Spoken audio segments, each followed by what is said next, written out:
Hello everyone. कैसे हैं आप लोग और पढ़ाई कैसी चल रही है? आज हम बात करने वाले हैं आधार पाठ्यक्रम यानी कि फाउंडेशन कोर्स के इंग्लिश लैंग्वेज यानी अंग्रेजी भाषा के सुपर मॉडल क्वेश्चन पेपर 2020 के बारे में। ये पेपर हमारे BA, BSc, BCom, BSc, BSc home science, BCA and BA management third year students के लिए वेरी वेरी इंपॉर्टेंट है। चाहे आप किसी भी विश्वविद्यालय से हो, चाहे आप बीयू है, डीए, वीवी है, कोटा, इसके अलावा भी आप किसी भी विश्वविद्यालय से क्यों ना है, अगर सिलेबस मैच होता है तो ये क्वेश्चन पेपर आपके लिए वेरी वेरी इंपॉर्टेंट है। तो मैं हूं सोनम जैन और आज हम बात करने वाले हैं इंग्लिश लैंग्वेज यानी कि अंग्रेजी भाषा के सुपर मॉडल क्वेश्चन पेपर 2020 के बारे में। क्वेश्चन पेपर को हम स्टार्ट करें उसके पहले हम सिलेबस जान लेते हैं। क्योंकि इंग्लिश लैंग्वेज का पेपर जो है आपका, वो जो रेगुलर स्टूडेंट्स होंगे उनके लिए 30 मार्क्स का और प्राइवेट स्टूडेंट्स के लिए 35 मार्क्स का होगा विक्रम यूनिवर्सिटी के अकॉर्डिंग। बट अगर आप अदर यूनिवर्सिटी है तो वहाँ पर नंबर चेंज हो सकते हैं, बट सिलेबस सेम है। तो पेपर में क्वेश्चन इन्हीं में से ही आने हैं।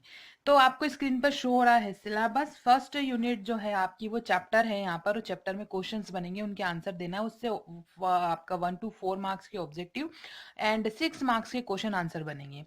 सेकंड चैप्टर में बेसिक स्केल से 8 मार्क्स के यानी कि ए एन के प्रयोग, ऑब्जेक्टिव, अनसिन, अगर हम बात करें यहाँ पे एक्टिवाइज, पेसिवाइज और बहुत सारे टाइप के मल्टीपल क्वेश्चंस बनेंगे। यूनिट नंबर थर्ड की बात कर लेते हैं हम। तो यूनिट नंबर थर्ड में आपका पैराग्राफ राइटिंग हो गया, ठीक है, ये बनेगा। यूनिट नंबर फोर्थ में आपका ड्राफ्टिंग ईमेल से लेकर, और यूनिट नंबर जो फिफ्थ है उसके अंदर आपका सीवी से लेकर जो क्वेश्चंस बनेंगे यहाँ पर। तो ये तो देख लिया आपने सिलेबस और कौन सी बुक से पढ़े, क्योंकि अब एग्जाम आ गया, इतना टाइम तो है नहीं। वैसे लाइब्रेरी में बहुत सारी जो हिंदी अकादमी की जो बुकें होती है, वो ग्रंथालय की, उनसे पढ़ना चाहिए ताकि काफ़ी अच्छा नॉलेज हमें मिले। बट अगर अब इतना टाइम नहीं है तो कोई भी हेल्प बुक ले सकते हैं, बहुत सारे प्रकाशन मार्केट में अवेलेबल है, आप किसी भी प्रकाशन की बुक ले सकते हैं और उनसे पढ़ सकते हैं, कि गाइड्स खरीद कर पढ़ सकते हैं। राइट गाइस, चलिए अब हम हमारा सुपर मॉडल क्वेश्चन पेपर बिना देर के स्टार्ट कर देते हैं फटाफट।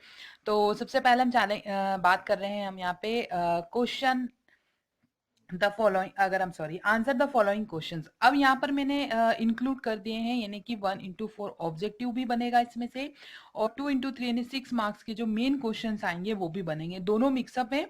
और जो हमारा फर्स्ट क्वेश्चन होगा वो इन्हीं में से बनेगा। फर्स्ट क्वेश्चन का मतलब ऑब्जेक्टिव और आपके क्वेश्चन आंसर। राइट गाइज, चलिए सबसे पहले हम पढ़ते हैं यहाँ पर। और हाँ, और ये स्टार्ट करने के पहले मैं आपको एक ऑब्जेक्टिव कंफर्म बता देती हूँ। 100% आप चाहे बीए, बीकॉम, बीएससी, बीएचसी कहीं से भी क्यों ना है, आपका बनना ही है। तो यहाँ पर बनेगा कि जब हमने स्टार्टिंग में आपका सिलेबस आप लोगों को दिखाया था, तो सिलेबस के अंदर जो अगर हम बात करेंगे यहाँ पर जो पोएम्स वगैरह है या जो स्टोरीज वगैरह, उनके राइटर्स के नाम लिखे हुए, तो आप ये मान के चलिए सबके राइटर्स के नाम याद कर लीजिए, क्योंकि एक क्वेश्चन डेफिनेटली उस राइटर का पूछा ही जाएगा। Right, question number first, who has write the poem shopping by the woods on a snowy evenings. तो ये किसने लिखी है? तो ये लिखी है आपकी रोबेटर फ्रॉस्ट ने। दूसरा है right the full form of CV. अब देखो, सीवी का मतलब होता है यानी कि आपका रिज्यूम भी बोलते हैं हम यहाँ पे। तो एक प्रकार का करिकुलम होता है जो अपने बारे में बताना होता है सामने वालों को, कि हमारी क्या क्वालिफिकेशन है, हमारे मदर फादर क्या है, बर्थ डेट क्या है। तो यही इसी से रिलेटेड है, होगा आपका सीवी। नेक्स्ट है summarise the poem of stopping by the wood on a snowy evening. यानी उसकी समरी लिखनी है आपको, यानी कि उसका एक सारांश लिखना है। आप पूरी पोयम पढ़िएगा, काफी अच्छी है, मैंने भी पढ़ के देखी है, मुझे तो बहुत ही अच्छी लगी, आपको भी अच्छी लगेगी। तो आप एक उसको याद करने की बजाय उसको समझ के पढ़ेंगे तो आप उसकी समरी बहुत अच्छे से लिख पाएंगे। Question number next, summarise the cherry tree by Ruskin Bond. यानी कि जो उसकी समरी लिखनी है जो रुस्किन बॉन्ड ने दी थी। तो अब आप देखेंगे यहाँ पर कि अब इसको भी आपको पढ़ना है और समराइज करके लिखना है। अगला, द फर्स्ट फ्रूट दैट रेकी टेस्टेड वाज सोर, यानी कि खट्टा था। जब उन्होंने पहला फ्रूट टेस्ट किया तो वो कैसा था? सोर, मतलब खट्टा। अब मैंने इसमें आपने देखा कि ऑब्जेक्टिव भी चला दिया है और क्वेश्चंस भी चला दिए हैं, ठीक है। तो ये आप आपके अकॉर्डिंग देख लेना, क्योंकि क्वेश्चन के आंसर मैं लिख नहीं पाई हूँ, इतना टाइम मेरे पास भी अवेलेबल नहीं था कि मैं आप लोगों के लिए क्वेश्चंस के आंसर लिख पाऊँ, इसलिए सॉरी गाइज, मैं क्वेश्चन के आंसर नहीं लिख पाई हूँ। तो आपके पास जो हेल्प बुक है उसमें से देख करके लिख लेना, ठीक है। Who is the author of the cherry tree, के कौन ऑथर है, इसको किसने लिखा है, तो रुस्किन बॉन्ड। मैंने अभी आपको पहले भी बताया कि आपको किस हिसाब से तैयारी करनी है। Next, what does the poet poet find in the woods, consider the Robert Frost as a nature poet. या आपका जो कह सकते हैं आप एक प्रकार से होता है ना नेचुरल पोइट है क्या नहीं है, उनके बारे में आपको बताना है। इन stopping by woods, the speaker harassing root giving reason. Next, रुस्किन bond was born in, कहां पर उनका जन्म हुआ था, तो उनका जन्म हुआ था इंडिया में। What is the miracle in the story, why was the cherry tree so special, how did Reiki and grandfather spent the first winter of the cherry tree. The axe is written by, मतलब किसने लिखा है, तो are K Narayan ने। It is very very important. R K Narayan the hero first year में भी पढ़ चुके हैं आप, है ना। तो आर के नारायण की जो बहुत सारी स्टोरियां बहुत फेमस है, इसलिए ये वाला क्वेश्चन भी 100% आने की संभावना है। Which tree was most dear to वेलन। और हाँ, एक बात और कि आप ये ना सोचे कि इसमें मैंने बहुत सारे क्वेश्चन दे रखे हैं। ये क्वेश्चन ऑब्वियसली 6 क्लास के लिए, यानी कि BA, BSc, BCom, BSc home science, BA management और बीसीए के लिए हैं। तो सभी लोगों के लिए हैं, तो आप ये मान के चलिए कि इसमें से एक भी ऐसा क्वेश्चन नहीं होगा जो बाहर जाने वाला है। अगर वो बीए वालों के आएगा, बीएससी वालों के आएगा, बीकॉम वालों के आएगा, ये कंफर्मेशन मैं अभी नहीं कर पाऊंगी आपको, पर ये है कि क्वेश्चन बाहर बिल्कुल भी नहीं जाएंगे। और वैसे भी आप मेरे ऑलरेडी स्टूडेंट्स हैं, इतना तो आप लोगों को पता ही है। Next, what was the prediction of an astrologer about villain. मतलब मॉडल क्वेश्चन पेपर 100% पास होने की गारंटी है। कुछ नहीं भी करा है तब भी आप कर लीजिए। और मैं थोड़ा लेट भी हो गई हूँ पेपर देने में। Where did villain arrive after staying for a couple of day, what did villain think about the beautiful mansion, what kind of garden did villain present to his master and his family, what message does Narayan convert throughout this story। मतलब वो क्या बोलना चाह रहे हैं इस story के बारे में बताना है। वो justify the title the x. Next, why did the builder assistant think the mansion as an ordinary home? The Gant was called, मतलब क्या बोलते हैं उसको, तो selfish. Who was the little child? What was the nature of the Gant? Summarize the acts. और एक चीज और याद रख लेना, मैंने आपको एक तो बता दिया कि राइटर्स के नेम्स 100% आपको याद करने हैं, उनमें से आएगा। और दूसरा, जितने भी है सबकी एक बार समरी पढ़ लेना। एक क्वेश्चन समरी का फिक्स है, कोई सी भी समरी पूछी ही जाएगी। तो ये आपके 2 क्वेश्चन मैंने फाइनल क्वेश्चन बता दिए हैं। 2 और 3 मार्क्स बिल्कुल कवर कर दिए। देखो, समरी रटने की जरूरत नहीं, आप सिर्फ एक बार वो लेसन पढ़ो तो समरी ऑटोमेटिकली आ जाएगी कि जो पोएट है वो किसके बारे में बोल रहा है, व्हाट इज एक्स क्या है, वो क्या मेंशन कर रहा है, किस किस के बारे में बता रहा है। समझ के पढ़ना है, ना कि हमें रट्टाफिकेशन करना है। तो आप इजीली कर लेंगे, right. What did the author emphasized on the rule of the road।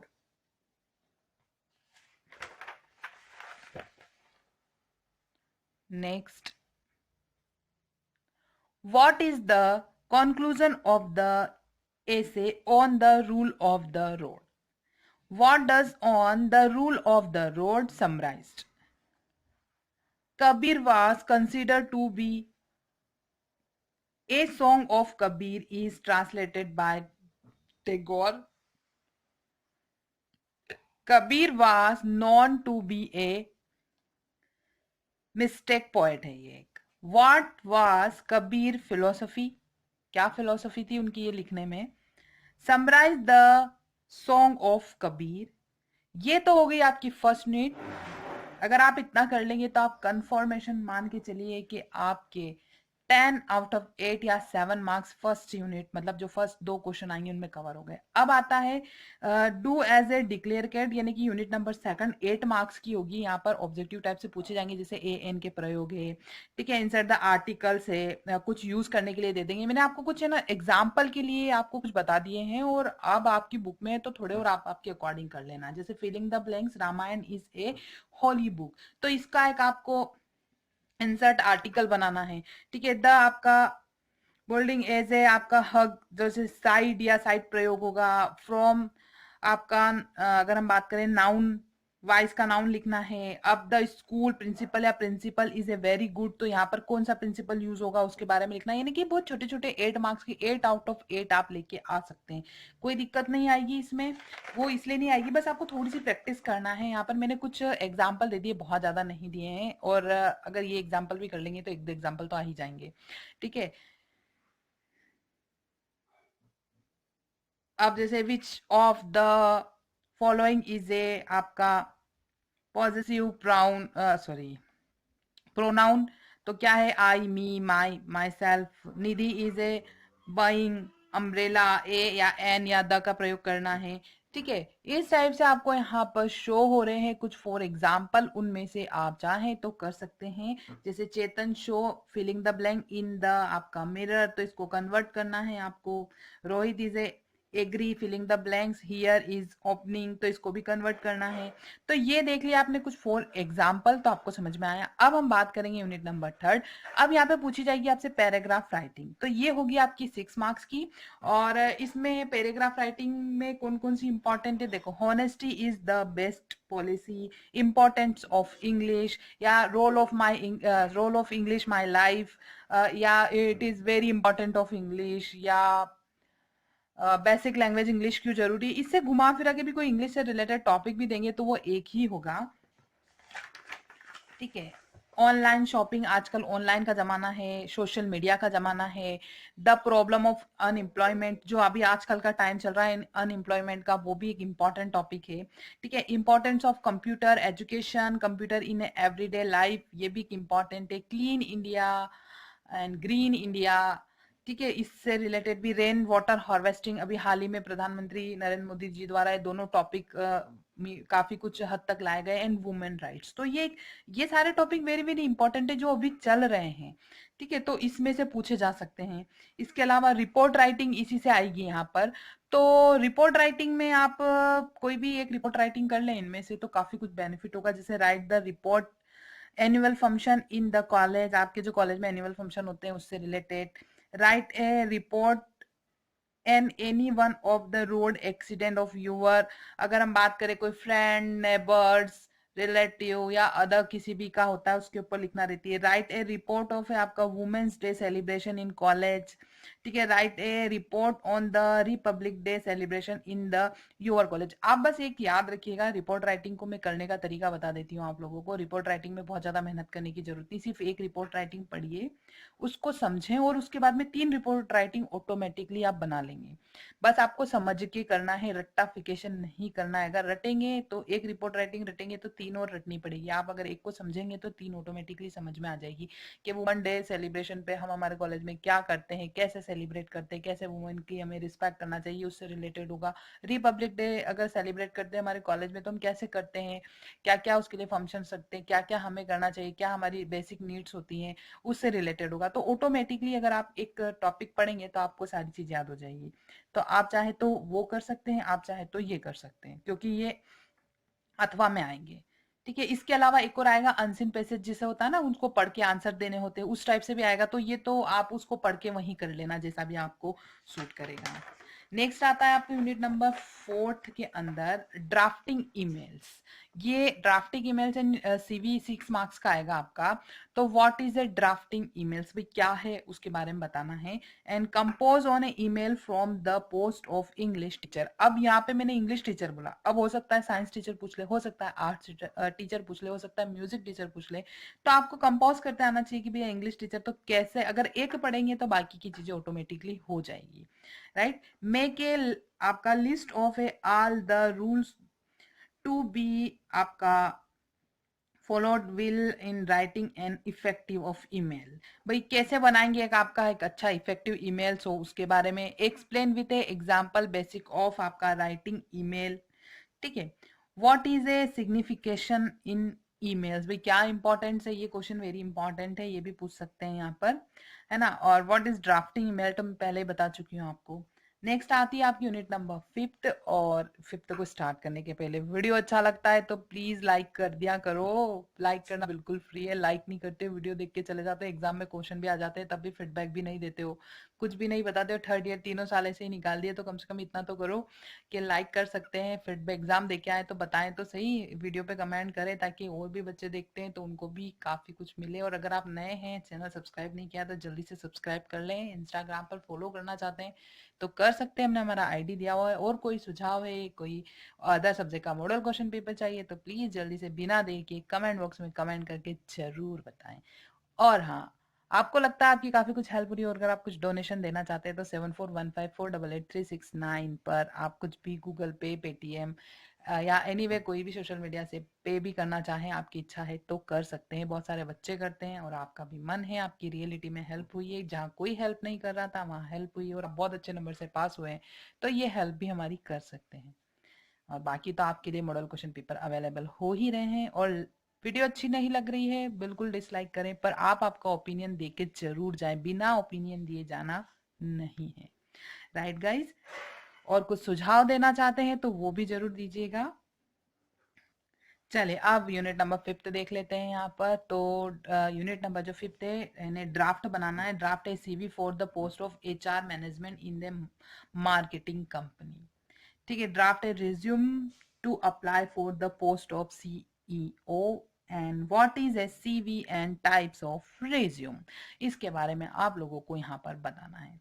Right guys, तो ये देख लिया आपने सारे इंग्लिश के क्वेश्चन। अगर आप ये इतना ही कर लेते हैं, कुछ नहीं कर पाया, कल ही पेपर है तो इतना भी कर लिया ना तो काफी है। सीवी में भी एक कर लूँ और बाकी का सीवी ऑटोमेटिकली बन जाएगा बस। और बिल्कुल माइंड से टेंशन हटा दें, इंग्लिश का पेपर बहुत अच्छा जाएगा और बहुत ही अच्छे नंबर आएंगे, अनएक्सपेक्टेड नंबर आएंगे। आप करके देखिए एक बार, बिलीव तो करना ही होगा। हिंदी का पेपर कैसा गया इसमें जरूर बता दीजिएगा मुझे, लास्ट में फीडबैक देना बिल्कुल भी ना भूलें। And thank you guys watching for my video and all the best for exam. Thank you.